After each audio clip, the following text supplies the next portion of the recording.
Hello my dear students, मैं नीतीश भारद्वाज आपके अपने यूट्यूब चैनल नीतीश मैथ्स में आपका स्वागत करता हूं। इस चैनल में हम लोग मैथ्स कंप्लीट करेंगे और मैथ्स में अर्थमेटिक और एडवांस दोनों में कंप्लीट कराऊंगा। बिल्कुल जीरो लेवल से 100% लेवल जितना हार्ड से हार्ड क्वेश्चन बन सकता है वो मैं आप लोगों को कंप्लीट कराऊंगा।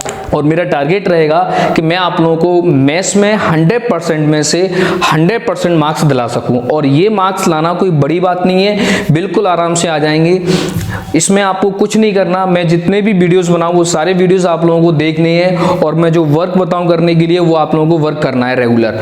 और आप लोगों के जो डाउट्स आते हैं या डिस्कशन करना है तो उसके लिए मैंने एक टेलीग्राम ग्रुप बनाया हुआ है, उसको आप ज्वाइन कर सकते हैं। नीतीश मैथ्स के नाम से है वो टेलीग्राम ग्रुप, तो आप उसको ज्वाइन कर सकते हैं और उसमें अपने डाउट्स को और क्वेरीज को डिस्कस कर सकते हैं। ठीक है, तो आज से हमारा जो टॉपिक स्टार्ट हो रहा है वो है हमारा रेशियो।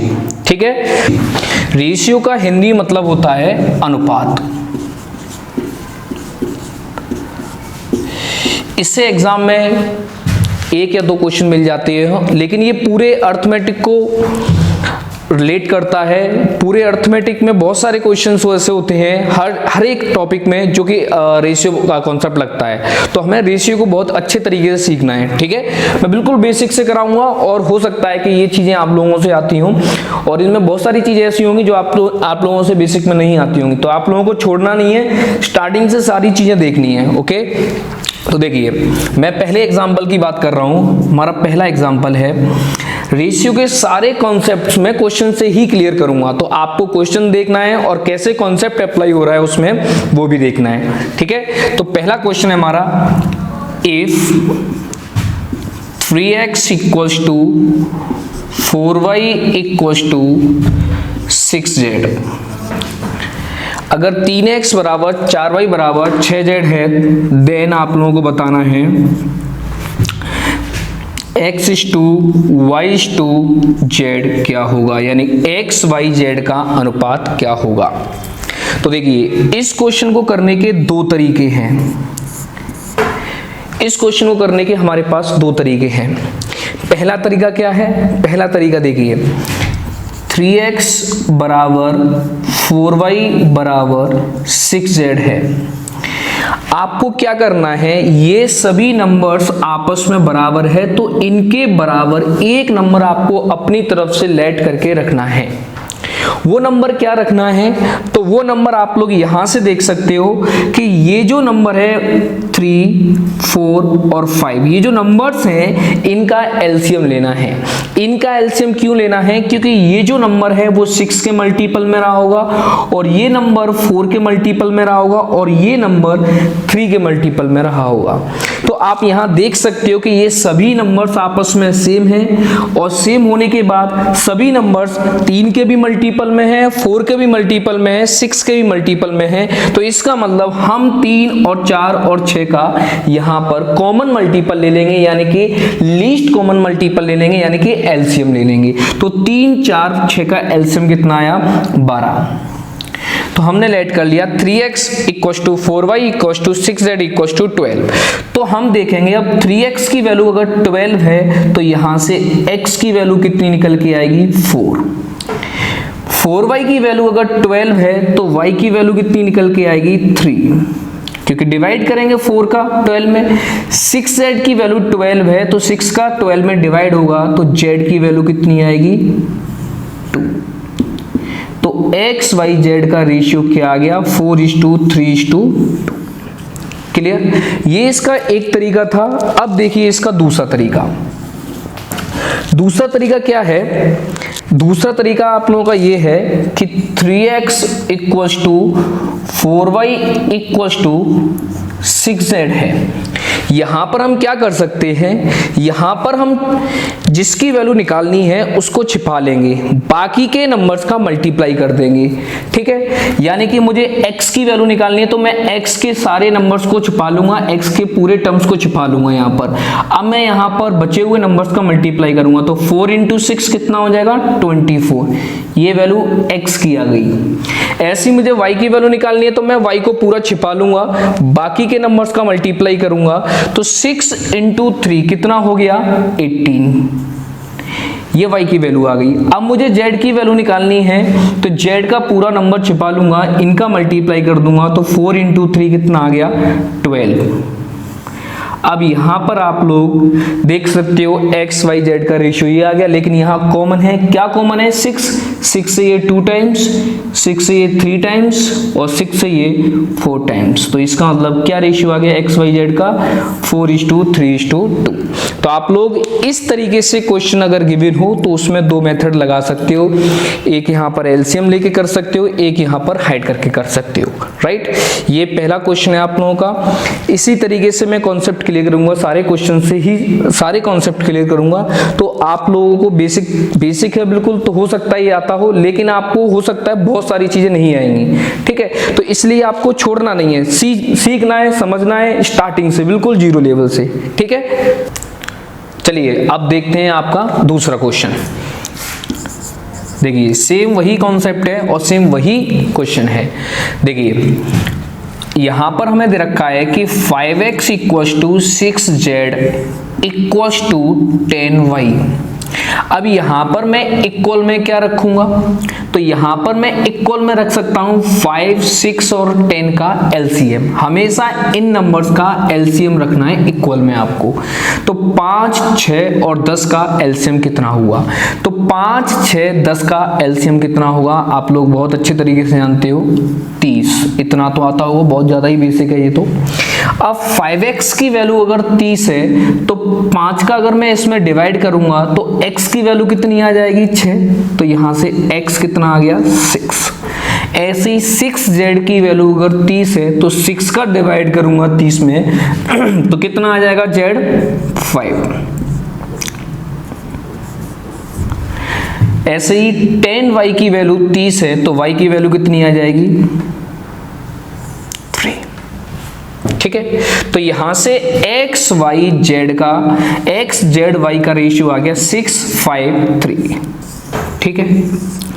अब आप लोगों को निकालना क्या था, आप लोगों को यहां पर निकालना था x + y upon y + z कितना होगा। तो x + y, तो x कितना है 6 और y कितना है 3, तो x + y कितना हो जाएगा 9 अपॉन y + z, तो y कितना है 3 और z कितना है 5, तो 3 + 5 कितना हो जाएगा 8।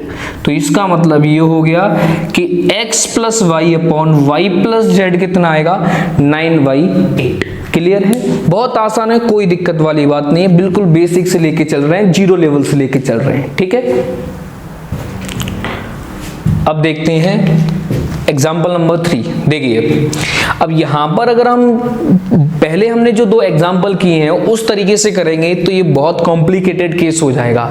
जैसे कि मैं यहां पर दो तरीके मैंने आप लोगों को बताए हैं, इस तरीके से कंबाइंड रेशियो निकालने का तरीका बताया है। दो तरीके बताए थे मैंने कि एक तो छिपा के कर सकते हैं यहां पर इस तरीके से कि जिसकी वैल्यू निकालनी है उसको छिपा लीजिए, इस तरीके से सारे नंबर्स की वैल्यू निकाल सकते हैं, या फिर हम एलसीएम ले सकते हैं। तो यहां पर हम दोनों तरीके में से कोई भी तरीका अप्लाई करेंगे तो ये बहुत ज्यादा लेंथी हो जाएगा। तो हमें विद इन 10 सेकंड में सॉल्यूशन निकालना है, तो वो हम कैसे अप्लाई करेंगे इसको।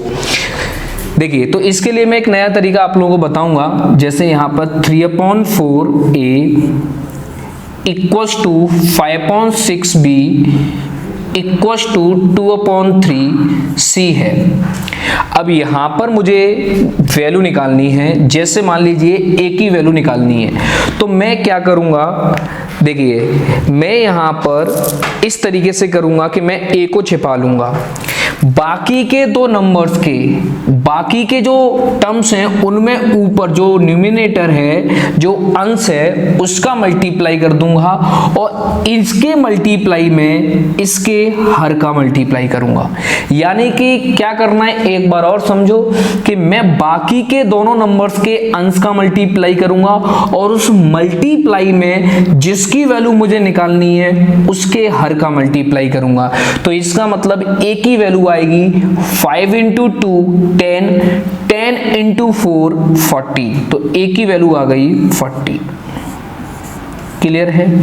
ऐसे ही मुझे v की वैल्यू निकालनी है, तो एक बात समझ लो, जिसकी वैल्यू निकालनी है उसको छिपा लेंगे हम, छिपाने वाले मेथड से करेंगे। तो यहां पर इस तरीके से मैं इसको छिपा लूंगा, बाकी के दो नंबर्स के न्यूमरेटर का मल्टीप्लाई कर दूंगा, अंश का मल्टीप्लाई कर दूंगा, तो 2 और 3 का मल्टीप्लाई हो जाएगा 6, और जो भी मल्टीप्लाई आएगा उसका मल्टीप्लाई जिसकी वैल्यू निकालनी है उसके हर में करना है। तो 2 इंटू 3 6 और 6 इंटू 6 36। तो b की वैल्यू आ गई 36। अब मुझे c की वैल्यू निकालनी है, तो c की वैल्यू निकालने के लिए मुझे क्या करना है कि इन दोनों के अंश का मल्टीप्लाई करना है। तो 3 इंटू 5 15, और इस 15 का मल्टीप्लाई करना है इसके हर में। तो 3 इंटू 5 15, 15 इंटू 3 45, यानी कि 45। तो A/B/C कितना आ गया 40/36/45। ठीक है, इस तरीके से हमें कंबाइंड रेशियो इस केस में निकालना है। याद रखना, यहां पर हमें उस तरीके से नहीं करना है जो मैंने पिछले वाले 2 तरीके बताए हैं, वो सिर्फ और सिर्फ उन नंबर्स के लिए है जब यहां पर इंटीजर्स हों। अगर यहां इंटीजर्स हैं तो आप उस तरीके से कर सकते हो, बहुत आसान तरीका रहेगा। अगर यहां फ्रैक्शन में वैल्यू आ जाए तो आपको इस तरीके से करना है जिस तरीके से मैंने बताया है। ठीक है, अब देखिए यहां पर हमें वैल्यू किसकी निकालनी थी, वैल्यू निकालनी थी a plus b plus c upon c की। तो a plus b plus c कितना हो जाएगा, तो आप लोग देख लीजिए, 5 6 11 1 कैरी हो गया, 4 3 7 7 और 4 11 11 और 1 12 121 बाई सी कितना है भाई 45। तो भाई 45 बिल्कुल आसान है, बड़ी आसानी से आप लोग कर सकते हो इसको। तो आपका आंसर आ गया 121/45। ठीक है,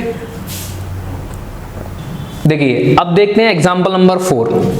एग्जाम्पल नंबर 4 भी वैसा ही है जैसा कि हमने एग्जाम्पल नंबर 3 किया था, बिल्कुल उसी तरीके से करना है। यहां पर हमें गिवन है, देखिए इसका सॉल्यूशन, यहां पर हमें क्या गिवन है, 3y4x equals to 4y5y equals to 1/2z।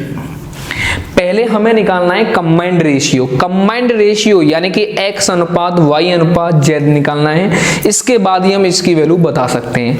तो चलिए निकालते हैं इस तरीके से। तो मैंने क्या बताया था, जिसकी वैल्यू निकालनी है, मुझे वैल्यू निकालनी है पहले x की, तो पहले मैं इन दोनों के अंश का मल्टीप्लाई करूंगा और उस मल्टीप्लाई में इसके हर का मल्टीप्लाई करूंगा, यानी कि 4 इंटू 1 कितना होगा 4, और 4 इंटू 4 कितना हो जाएगा 16। तो ये 16 हो गया। ऐसे ही मुझे y की वैल्यू निकालनी है, तो y की वैल्यू निकालने के लिए मैं बाकी के दो अंशों का मल्टीप्लाई करूंगा, यानी कि 3 इंटू 1 कितना होगा 3, और उस मल्टीप्लाई में इसके हर का मल्टीप्लाई कर दूंगा। तो 3 इंटू 1 3, 3 इंटू 1 3, और 3 में मल्टीप्लाई करेंगे 5 का, तो ये हो जाएगा 15।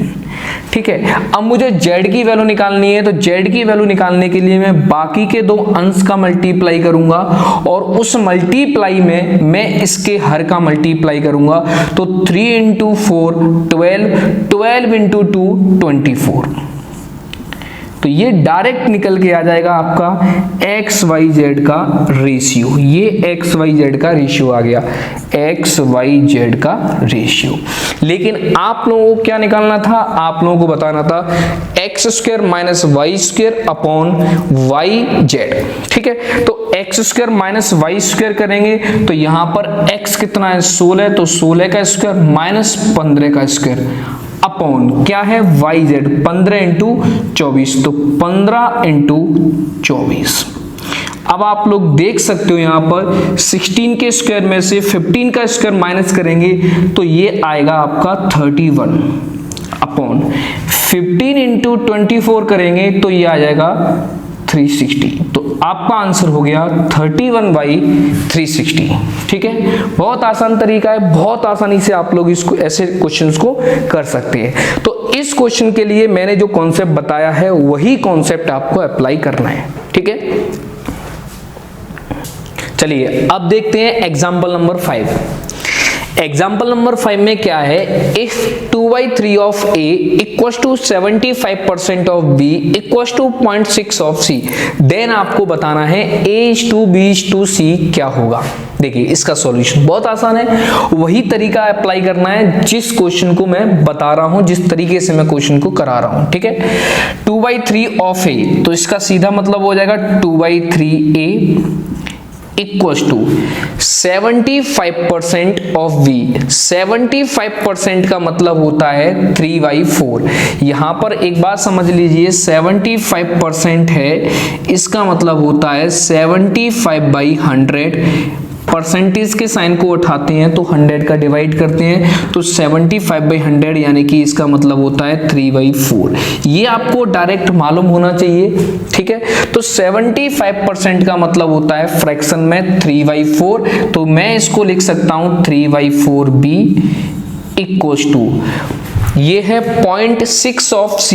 इसका मतलब 0.6 का मतलब क्या है, 0.6 का मतलब है 6/10 यानी कि 3/5। ये चीजें बिल्कुल बेसिक हैं, तो ये चीजें तो आप लोग डायरेक्ट जानते ही होंगे और आपको आनी चाहिए, ठीक है। तो यहां पर 0.6 का मतलब है 3/5, तो मैं यहां पे लिखता हूं 3/5C, ठीक है। अब यहां पर आप लोगों को क्या करना था, A/B/C निकालना था, तो निकालने का तरीका मैंने क्या बताया है वही अप्लाई करना है। तो मुझे A की वैल्यू निकालनी है, तो मैं बाकी के अंशों का मल्टीप्लाई करूंगा, तो 3 × 3 9 और इसके हर में मल्टीप्लाई कर दूंगा, यानी कि इसके अंशों का मल्टीप्लाई जिसकी वैल्यू निकालनी होती है उसके हर में करना होता है। तो 3 × 3 कितना हो जाएगा 9, और 9 में मल्टीप्लाई कर देंगे 3 का, तो ये कितना हो जाएगा 27। अब मुझे B की वैल्यू निकालनी है, तो B को छिपा लीजिए, बाकी के सभी अंशों का मल्टीप्लाई कर दीजिए, तो 2 × 3 कितना हो जाएगा 6, और 6 का मल्टीप्लाई कर देंगे 4 में, तो 6 × 4 कितना हो जाएगा 24, ठीक है। अब मुझे निकालनी है C की वैल्यू, तो C की वैल्यू निकालने के लिए मैं क्या करूंगा, यहां पर बाकी के अंशों का मल्टीप्लाई, तो 2 × 3 6, और इसका मल्टीप्लाई फिर कर दूंगा इसमें, तो 2 × 3 6, 6 × 5 कितना हो जाएगा 30। तो ये हो गया A/B/C। क्लियर है, बहुत आसान है, बहुत आसान तरीके से आप लोग कर सकते हैं। इस तरीके से हम कंबाइंड रेशियो कैसे बनाते हैं ये तरीका मैंने आप लोगों को बता दिया, ओके। देखिए अब देखते हैं एग्जांपल नंबर 6। एग्जाम्पल नंबर 6 में क्या है, if A/B equals to 3:4, B/C equals to 6:7, then A/B/C बताना है। देखिए यहाँ पर A अनुपात B दे रखा है, B अनुपात C दे रखा है, ABC का कंबाइंड रेशियो बनाना है। तो ये हम कैसे बना सकते हैं, तो इसको मैं आपको दो अच्छे तरीके से बताऊंगा। देखिए यहां पर आप देखिए, पहले A/B/C आपको निकालना है, तो A/B क्या गिवन है आपको 3:4, B/C क्या गिवन है आपको 6:7। अब आप देख सकते हैं यहां पर कि यहां पर B की वैल्यू कितनी है 4, और यहां पर कितनी है B की वैल्यू 6।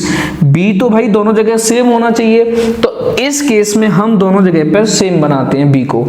तो यहां पर 4 है, यहां पर 6 है, तो सेम बनाने के लिए हम लोग क्या करते हैं, सेम बनाने के लिए हम इन दोनों का एलसीएम लेते हैं। 6 और 4 का एलसीएम कितना आएगा 12। तो 12 दोनों जगह आ सकता है, तो यहां 12 लाने के लिए कितने का मल्टीप्लाई करना पड़ेगा 3 का। तो इसमें 3 का मल्टीप्लाई किया तो इसमें भी 3 का मल्टीप्लाई करना पड़ेगा, और यहां 12 लाने के लिए कितने का मल्टीप्लाई करना पड़ेगा 2 का। तो यहां 2 का किया तो इसमें भी 2 का मल्टीप्लाई करना पड़ेगा। तो अब आप देख सकते हो यहां पर कि यहां पर भी 12 हो गया, यहां पर भी 12 हो गया, दोनों जगह भी 12 हो गया। तो जब B 12 है तो A कितना है 9 और C कितना है 14। तो यहां पर आप देखोगे ABC की जो कंबाइंड वैल्यू निकल के आई वो 9:12:14। तो इस तरीके से आप निकाल सकते हो। एक तरीका तो ये है, ठीक है। अब देखते हैं इसका दूसरा तरीका। देखिए दूसरा तरीका क्या है, A/B/C। बहुत आसान तरीका है, कोई दिक्कत नहीं है।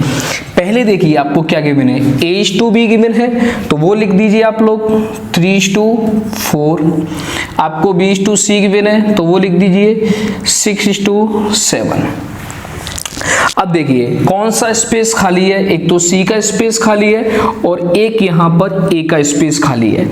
जो स्पेस खाली होता है उस स्पेस में उस रो का जो नियरेस्ट नंबर होता है वो लिखा जाता है। यानी कि यहाँ ये जो स्पेस खाली है, इस स्पेस के पास में, इस रो में कौन सा नंबर इस स्पेस के पास है, इस खाली स्थान के पास कौन सा नंबर पास में है, तो इन दोनों में से कौन सा नंबर पास में है, 4। तो जो पास में नंबर हो वो लिख देना है आपको, ठीक है। ऐसे ही यहां जो खाली स्पेस है इसके पास में रो देखनी है, इसमें से कौन सा पास में है, तो जो पास वाला नंबर है वो लिख दीजिए आप लोग 6, ठीक है। आप इस तरीके से लिख देंगे। लिखने के बाद आप लोग मल्टीप्लाई कर दीजिए, 3 × 6 18। लेकिन यहां एक बात और याद रखनी है आप लोगों को कि मल्टीप्लाई करने के बाद, देखो मल्टीप्लाई करने के बाद यहां पर जो वैल्यू आएगी ये वैल्यू ABC का कंबाइंड रेशियो होगी। तो यहां एक काम आप लोग कर सकते हो कि मल्टीप्लाई करने से पहले इसमें ये देख लीजिए कुछ कॉमन तो नहीं है। अगर वो कॉमन है तो वो यही कैंसिल कर दीजिए, जिससे कि आपको बाद में इस जगह पे कैंसिल नहीं करना पड़ेगा, ठीक है। तो मैं यहां देख सकता हूं कि 2 2 और 2 सब में कॉमन है, तो मैं 2 कैंसिल कर रहा हूं सबसे, ये 2 टाइम्स, ये 2 टाइम्स और ये 3 टाइम्स। क्लियर। अब मुझे बाद में मल्टीप्लाई करने के बाद में कुछ भी कैंसिल करने की जरूरत नहीं पड़ेगी, तो अब डायरेक्ट कर सकते हो 3 × 3 9, 2 × 6 12 और 2 × 7 14, ठीक है। बहुत आसान तरीका है, आप लोग इस तरीके से भी कर सकते हो और इस तरीके से भी कर सकते हो। मैं ये वाला तरीका अब आगे लेके चलूंगा, ये वाला तरीका बहुत कम लेके चलूंगा, तो आप लोग चाहो तो कोई भी लेके चल सकते हो, ठीक है। तो मैं इसको ज्यादा प्रेफर करूंगा क्योंकि ये बहुत जल्दी सॉल्यूशन देगा आपको इसके कंपैरिजन में, क्योंकि यहाँ पर 3 टर्म्स हैं इसलिए ये आसान लग रहा है। अगर यहाँ पर 4 टर्म्स हो जाते या 5 हो जाते तो ये इतना आसान नहीं लगता। तो इसलिए आप लोगों को क्या करना है, ये वाला तरीका ज्यादा अप्लाई करना है, ठीक है। देखिए अब देखते हैं एग्जाम्पल नंबर 7। एग्जाम्पल नंबर 7 में क्या है, A/B 5:6 है, B/C 7:8 है, D/C 5:4 है। आपको बताना है A/B/C/D कितना होगा। देखो बहुत आसान तरीका है, इसमें भी हमें इस फॉर्म में अगर क्वेश्चन दे रखा है तो कंबाइंड रेशियो कैसे निकालना है वो मैं आप लोगों को बता रहा हूं। देखिए सबसे पहले आपको जो निकालना है वो आप लिख लीजिए। अब आप लोग देखिए यहां पर A/B क्या है 5:6, तो वो लिख लीजिए 5:6, ठीक है 5:6। B/C क्या है 7:8, वो लिख लीजिए 7:8। C/D, अब देखो यहां पर C/D और हमारे पास क्या है D/C, तो हम इसको उल्टा लिखेंगे 4:5। C/D क्या होगा 4:5, मैं यहां पर 4:5 लिखूंगा। तो कोई एग्जाम में हम यही जनरली गलती कर देते हैं कि D/C दे रखा है तो हम इसको D/C की जगह पर C/D की जगह पर D/C लिख लेते हैं, जिससे कि हमारा क्वेश्चन गलत हो जाता है, ठीक है। तो हमें ऐसा बिल्कुल भी नहीं करना है। अब आप लोग देखिए यहां पर इन दो स्पेस में कौन सा नंबर आएगा 6, क्योंकि इन दोनों के नियरेस्ट कौन सा नंबर है 6, तो यहां 6, यहां 6। यहां कितना आएगा, तो यहां पर आएगा 8, यहां कितना आएगा, तो यहां पर 7 आएगा क्योंकि 7 पास में है, ठीक है। ऐसे ही यहां पर क्या आएगा 4 और 4। क्लियर है, इसी तरीके से हमें करना है। अब करने के बाद यहां पर देख सकते हो आप, कुछ कॉमन हो तो वहां यहां कैंसिल कर दीजिए, अगर नहीं है तो आप लोग डायरेक्ट मल्टीप्लाई कर दीजिए। तो यहां पर कुछ कॉमन दिखाई दे रहा है आप लोगों को, अगर कॉमन दिखाई दे रहा है तो आप लोग कैंसिल कर सकते हो, और अगर नहीं दे रहा है तो आप लोग डायरेक्ट मल्टीप्लाई कर सकते हो, ठीक है। तो मैं यहां पर डायरेक्ट मल्टीप्लाई कर देता हूं, फिर हम कैंसिल कर देंगे, बाद में भी कैंसिल कर सकते हैं। तो देखिए मैं एक बार डायरेक्ट मल्टीप्लाई करके आपको बता दिया था और कैंसिल करके भी बता दिया था, ठीक है। तो 5 × 4 कितना हो गया 20, 20 × 7 कितना हो जाएगा 140, ठीक ठीक है। ऐसे यहाँ पर देखिए ये कितना हो जाएगा 6 इंटू 4 24, 24 इंटू 7 कितना हो जाएगा 24 इंटू 7 हो जाएगा 168। ऐसे यहाँ पर 24 6 इंटू 4 24 इंटू 8 कितना हो जाएगा, तो 24 इंटू 8 हो जाएगा 192। एंड यहाँ पर क्या है 6 इंटू 5 30 इंटू 8 हो जाएगा 240 240। ये तो इतना तो बहुत आसान है, आप लोग कर सकते थे, बड़ी आसानी से कर सकते थे। अब आप लोग देखिए ये रेशियो आ गया, लेकिन यहाँ कुछ कॉमन दिखाई दे रहा है आप लोगों को। क्या कॉमन दिखाई दे रहा है आप लोगों को यहाँ पर, तो आप देख सकते हो यहाँ पर 4 कॉमन लग रहा है, तो 4 जो कॉमन लग रहा है उसको आप लोग हटा दीजिए। तो देखिए यहां से 4 का डिवाइड करोगे तो कितनी बार जाएगा, तो यहां पर 35 टाइम्स, यहां 4 का डिवाइड करोगे तो यहां कितनी बार जाएगा 42 टाइम्स, यहां 4 का डिवाइड करोगे तो यहां कितनी बार जाएगा 19 में 4 टाइम्स 32 8 टाइम्स, ठीक है। यहां 4 का डिवाइड करोगे तो यहां कितनी बार जाएगा 4 का 6 टाइम्स 60, ठीक है। तो 4 का डिवाइड 4 मैंने सभी में से कैंसिल कर दिया, तो 4 यहां से कैंसिल किया तो 35 टाइम्स गया, 4 का इसमें डिवाइड 42 टाइम्स, 4 का इसमें डिवाइड 48 टाइम्स और 4 का इसमें डिवाइड तो 60 टाइम, ठीक है। तो हमारा फाइनली आंसर हो गया, इसका कंबाइंड रेशियो हो गया 35:42:48। क्लियर है, बहुत आसान तरीका है। अब अगर आप लोग चाहते तो यहां पर भी कैंसिल कर सकते थे, देखिए मैं वो भी बता देता हूं। अब देखो अगर हमें ऐसे नहीं करना है तो हम चाहें तो इसको ऐसे भी कैंसिल कर सकते थे, बिल्कुल बेसिक तरीके से भी कर सकते थे, बहुत आसान, कि यहाँ पर जो जो कैंसिल हो रहा है वो कैंसिल कर दीजिए।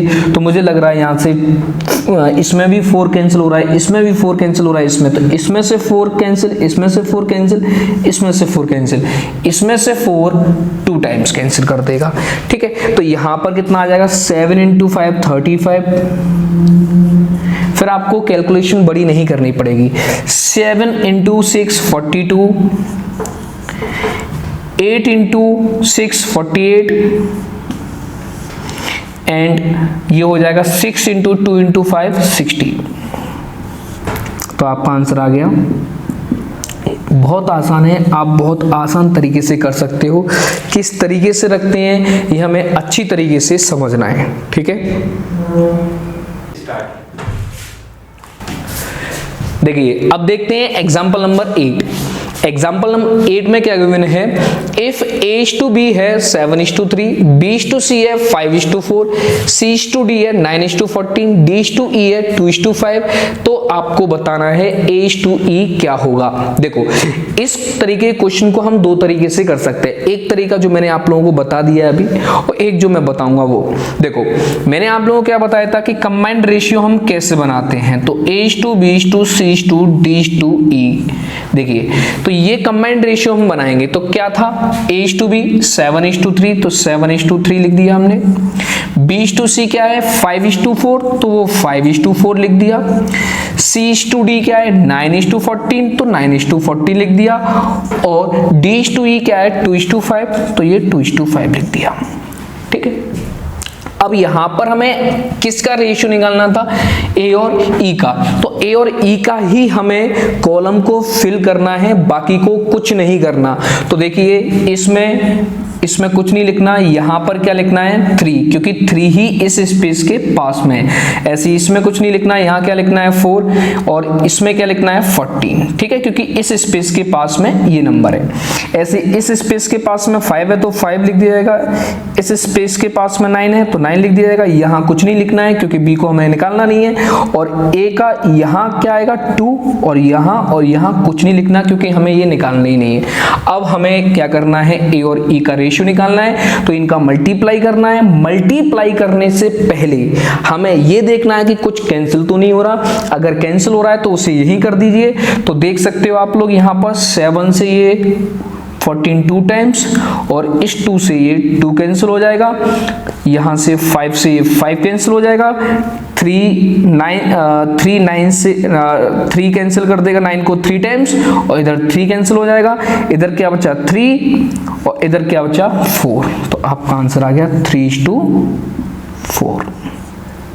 ठीक है, बहुत आसान है, बहुत आसान तरीके से आप लोग कर सकते हो। ठीक है, अब मैं इसका सेकंड मेथड बता रहा हूं आप लोगों को, दूसरा तरीका। देखिए दूसरा तरीका क्या है कि आप लोगों को क्या करना है, इन सभी नंबर्स का साइड वाइज मल्टीप्लाई करना है। अगर अच्छा, दूसरा तरीका आपको कब लगाना है, जब लगाना है जब फर्स्ट का और सबसे लास्ट वाले का रेशियो पूछा हो। उससे क्या फायदा मिलेगा, उससे फायदा ये मिलेगा कि आपके बीच वाले सारे नंबर्स अपने आप कैंसिल हो जाएंगे, आपको साइड वाइज मल्टीप्लाई करना है, राइट। अगर आपको फर्स्ट और लास्ट का रेशियो निकालना है तो वहां पर आप साइड वाइज मल्टीप्लाई कर दीजिए। कैसे, देखिए a/b इंटू b/c, सबका साइड वाइज मल्टीप्लाई करना है, into c/d into d/e equals to हो जाएगा इधर 7/3 इंटू 5/4 इंटू 9/14 इंटू 2/5। ठीक है, अब आप देखिए यहां पर b से b कैंसिल, c से c कैंसिल, d से d। ठीक है, तो a/e तो बचा, और वो क्या बचेगा, तो यहां से आप चेक करते हो 7 से ये 2 टाइम्स, 2 से ये 2 कैंसिल, 5 से ये 5 कैंसिल, 3 से ये 3 टाइम्स, और यहां पर क्या बच रहा है 3, और नीचे क्या बच रहा है 4। तो आपका आ गया, आपका यहां पर a/e आ गया 3/4। ठीक है, तो इस तरीके से आप कर सकते हो साइड वाइज मल्टीप्लाई करके, कि अगर किसी क्वेश्चन में फर्स्ट और लास्ट का रेशियो पूछा हो तो साइड वाइज मल्टीप्लाई कर दीजिए। सभी रेशियो का साइड वाइज मल्टीप्लाई कर देंगे तो आपको फर्स्ट और लास्ट का डायरेक्ट मिल जाए, क्योंकि बीच के सारे इस तरीके से कैंसिल हो जाएंगे। ठीक है, बहुत आसान है और बहुत बेसिक से समझा रहा हूं मैं आप लोगों को, बिल्कुल जीरो लेवल से। इससे बाद में हम धीरे धीरे अपना लेवल उठाएंगे, जिससे कि आप लोगों को 1% भी प्रॉब्लम नहीं हो। और अगर आपको प्रॉब्लम होती है किसी भी चीज में तो आप कमेंट कर दीजिएगा, मैं उस प्रॉब्लम को सॉल्व कर दूंगा। ठीक है, देखिए अब देखते हैं एग्जांपल नंबर 9। इसमें क्या गिवन है आपको, if x equals to 1/3 of y and y equals to 1/2 of z, then आप लोगों को बताना है x plus Y plus Z upon Z कितना होगा। ठीक है, कोई दिक्कत वाली बात नहीं है। तो यहां पर भी हम पहले कंबाइंड रेशियो निकालेंगे x y z का, उसके बाद इसमें वैल्यू पुट करेंगे। ठीक है, पहले हम कंबाइंड रेशियो निकालते हैं, तो देखिए कैसे निकालेंगे, x is to y is to z। ठीक है, तो पहले मैं देखता हूं x और y का रेशियो क्या है। तो देखो x क्या है 1/3 y का, अगर मैं y को 3 मान लूं तो x कितना हो जाएगा 1। ठीक है, तो x और y का रेशियो क्या है 1:3। ऐसे ही y इक्वल्स टू क्या है 1/2 ऑफ z, अगर z 2 होगा तो y कितना होगा 1। ठीक है, यहां से आप लोगों को क्या करना है, याद रखना है कि ये जो वैल्यू होती है ये ऊपर वाली वैल्यू होती है, ये जो वैल्यू होती है ये नीचे वाली होती है। डायरेक्ट रेशियो आप बना सकते हो, x कितना है 1, y कितना है 3। ठीक है, या तो ऐसे कर सकते हो या फिर आप ऐसे कर सकते थे, x equals to 1/3 of y, तो y को इधर ले आइए तो x upon y equals to हो जाएगा 1/3। तो x कितना है 1 और y कितना है 3, ऐसे भी बना सकते थे। लेकिन आप अपनी अप्रोच को बढ़ाइए थोड़ा सा, आप कम से कम लिखिए और ज्यादा से ज्यादा दिमाग का यूज करिए। तो यहां पर x equals to 1/3 of y, तो आपके डायरेक्ट दिमाग में आ जाना चाहिए x कितना हो गया 1 और y कितना हो गया 3, तो 1 और 3। ऐसे y इक्वल्स टू हो गया 1/2 ऑफ z, तो y हो गया 1 और z हो गया 2, ये लिख दिया। अब मुझे कंबाइंड रेशियो बनाने के लिए यहां मैं लिख दूंगा 3 और यहां लिख दूंगा 1। कैसे लिखा वो मैं बता दिया आप लोगों को पहले ही। क्योंकि आप लोगों को पता है यहाँ पर कि स्पेस में कौन सा नंबर फिल किया जाता है। तो ये 1 into 1 1, 3 into 1 3 और 3 into 2 6। तो ये रेशियो आ गया x y z का। लेकिन आपको क्या निकालना है, आप लोगों को निकालना है x plus Y plus Z upon Z. तो वैल्यू पुट कर दीजिए। तो 1 प्लस 3 प्लस 6, 1 प्लस 3 प्लस 6 कितना हो जाएगा 10 बाई जेड कितना है 6, तो बाई 6 5 टाइम्स 3 टाइम्स, तो ये आ गया 5/3। ओके, बहुत आसान तरीका है, बिल्कुल जीरो लेवल से लेके चल रहा हूं। जिसने अर्थमेटिक पहली बार पढ़ा होगा उसकी समझ में भी आएगा, और जो पढ़ चुका है उसके लिए थोड़ा सा ये ज्यादा इजी रहेगा। ठीक है, तो देखना है, समझना है आप लोगों को, और कुछ ना कुछ जरूर नया मिलेगा आप लोगों को। ठीक है, हाँ जी, अब देखते हैं एग्जाम्पल नंबर 10। इसमें क्या गिवन है, इफ a/b/c = है 2:3:4, ये कंबाइंड रेशियो दे रखा है। देन हमें पूछा है a/b/b/c/c/a क्या होगा। बिल्कुल आसान है, बहुत ही ज्यादा आसान है, आप लोग आराम से कर सकते हो। a की वैल्यू कितनी है यहाँ से 2, b की वैल्यू कितनी है 3 और c की वैल्यू कितनी है 4। डायरेक्ट रख दीजिए वहां पर। तो a/b कितना हो जाएगा 2/3 2, b/c कितना हो जाएगा 3/4 2, c/d कितना हो जाएगा, c/a कितना हो जाएगा यहाँ पर 4/2। अब आप लोगों को कुछ नहीं करना है, इस कंडीशन में ये आपका रेशियो हो गया, लेकिन रेशियो फ्रैक्शन में नहीं होना चाहिए, क्योंकि सिंपल रेशियो बनाते हैं अगर फ्रैक्शन में होता है तो उसके लिए हम क्या करते हैं, ये हमारा आंसर हो गया, लेकिन रेशियो किस में, फ्रैक्शन में। लेकिन हमें रेशियो किस में बनाना होता है, सिंपल फॉर्म में। तो यहां से ये भी चीज क्लियर कर लो कि अगर रेशियो फ्रैक्शन में है तो उस फ्रैक्शन में से सिंपल फॉर्म में रेशियो कैसे बनाते हैं। तो देखिए यहां पर हमें कुछ नहीं करना होता है, इनके जो डिनोमिनेटर हैं, इनके जो हर हैं, इनका एलसीएम लेके सभी में मल्टीप्लाई करना है। तो 3, 4 और 2 इनके जो हर हैं उनका एलसीएम लेके सारे टर्म्स में मल्टीप्लाई कर दो। तो 3, 4, 2 का एलसीएम कितना आया 12, 12 का मल्टीप्लाई कर दो सब में 12, 12, 12। अब आप देखिए रेशियो में ये बात कोई दिक्कत मायने नहीं रखती कि आप कितने का मल्टीप्लाई कर रहे हो, लेकिन सब में मल्टीप्लाई कर दीजिए, कोई फर्क नहीं पड़ता रेशियो पर। तो यहां से देख सकते हो 2 से ये 12 कितने टाइम्स 6 टाइम्स, 4 से ये 12 कितने टाइम्स 3 टाइम्स, और 3 से ये 12 कितने टाइम्स 4 टाइम्स। तो यहां पर कितना आ गया 4 × 2 8 2, 3 × 3 9 2, 6 × 4 24। ठीक है, बहुत ही आसान है, कोई दिक्कत वाली बात नहीं है। मैं बिल्कुल बेसिक से जीरो लेवल से पढ़ाऊंगा आप लोगों को, और आप लोग निश्चिंत रहिए, सारे वीडियोस देखिए, तो आप लोगों का 100% में से 100% का स्कोर बनना कोई बड़ी बात नहीं है। ठीक है।